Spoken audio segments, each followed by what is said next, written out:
per video ini direkam, gue adalah Head of SMB buat TikTok Indonesia, dan gue juga pernah ngurusin bisnis SMB untuk Asia Pasifik di TikTok. We like Bandung.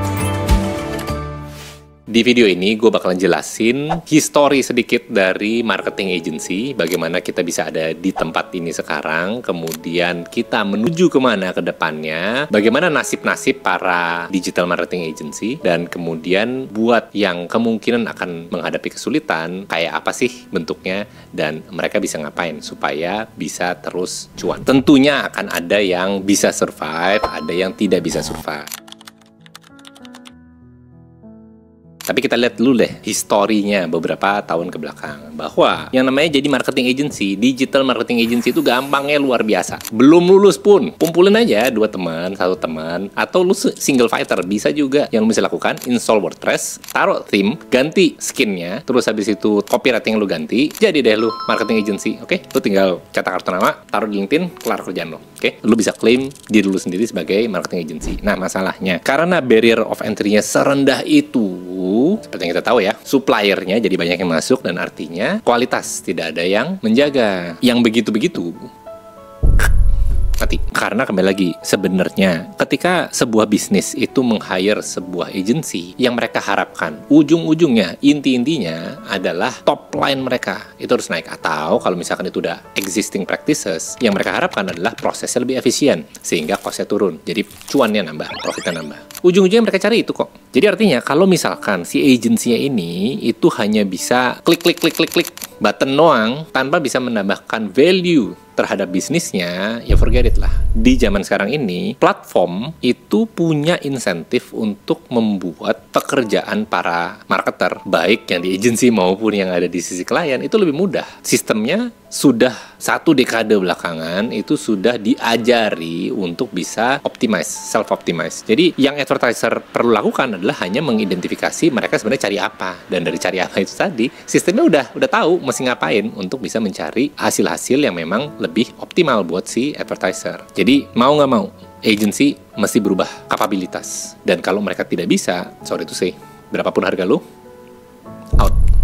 Selain dari jadi Head of SMB buat TikTok Indonesia, gue juga sebenarnya dulu, sekitar 10 tahun yang lalu, itu gue adalah Head of Client Solution Manager di Facebook, sebelum namanya Meta. Dan dari waktu itu udah kelihatan banget kalau misalkan teknologi dibalik apa yang dilakukan sama platform-platform ini, itu sebenarnya machine learning, yang dimana artinya mesinnya bisa belajar, bisa mengoptimalkan hasil yang dicari sama para pengiklan, para pebisnis. Dan kalau misalkan ternyata itu berhasil, dan itu berhasil memang, berarti artinya kan over the long period of time, bisnis-bisnis ini tadi itu tidak akan butuh orang lagi. Tentunya tidak bisa dihilangkan 100%, dan waktu yang dibutuhkan itu akan cukup lama, sangat lama, karena ada faktor human yang pengen ngobrol sama human. Jadi faktor itu nggak bisa dihilangin. Tapi dari dulu, karena platform bisnis ini tadi itu adalah teknologi heavy, R&D heavy, human capital ya diinvestasikan ke pembangunan infrastruktur, pembangunan platform, sehingga caranya mereka dapat cuan ujung-ujungnya, kalau kita lihat financial reportnya mereka, itu tim sales dan tim marketingnya dan tim yang untuk facing customer eventually bakalan mulai tergerus, karena produknya mestinya akan semakin pintar. Dan sehingga kondisi yang kita lihat sekarang, dari dulu sebenarnya udah mulai kelihatan tren seperti itu. Hanya saja landscape-nya waktu itu beda banget. Waktu itu para platform ini tadi mulai naik dari segi investasi dari para pebisnis-pebisnis, terutama enterprise business, untuk sarana beriklannya mereka. Komponen media tradisional itu masih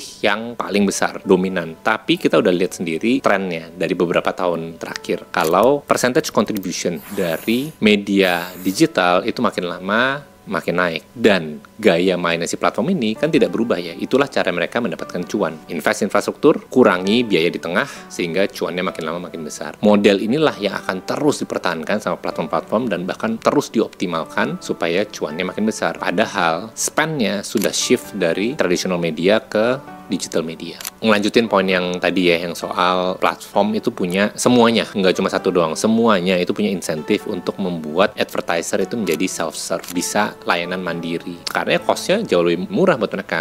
Di industri itu namanya product-led motion. Semuanya kegiatan sales, semuanya yang dari operation dibutuhkan, baik untuk segi jualan, customer service, customer success, dan yang lain-lainnya, itu semuanya di-drive dari produk. Karena masuk akal kan, mereka investasi, capex-nya mereka, jadi sebuah infrastruktur yang kemudian dipakai berulang-ulang. Yang mereka perlukan hanya maintenance yang dimana itu cost-nya jadi jauh lebih rendah dibandingkan mesti membangun lagi setiap kali. Jadi sekali mereka bikin infrastrukturnya, dipakai terus, tinggal di-maintain. Dan dari segi finansial akan jauh lebih menguntungkan buat si bisnis. Jadi itu alasannya kenapa mereka punya motivasi untuk membuat kegiatan-kegiatan ini tadi itu over the long period of time itu bakalan menjadi product-led atau self-serve.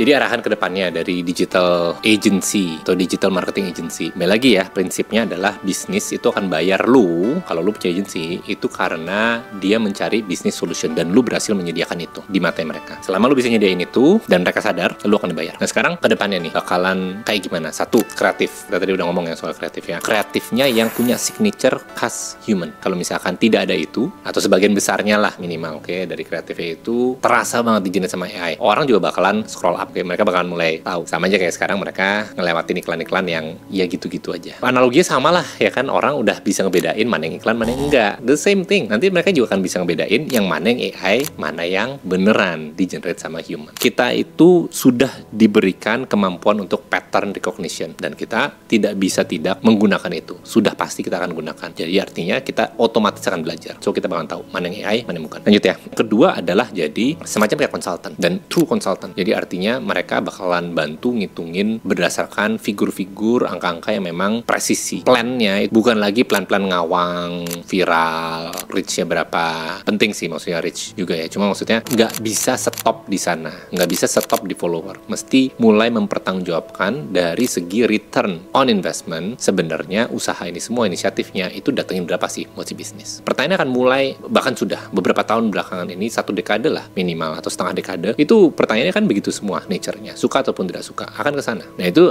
udah simptomnya kita udah lihat. Yang ketiga, automation, bagian operation, dan ini masih sedikit yang beroperasi di bagian sini, tapi bagaimana cost-nya, jadi nggak cuma soal top line doang datengin revenue, tapi juga cost-nya itu bisa dipermudah. Dan sekarang udah banyak tools, no-code tools, automation pakai AI yang bisa membantu bisnis-bisnis untuk mengurangi cost-nya mereka itu tadi, supaya kembali lagi cuannya bisa lebih tinggi.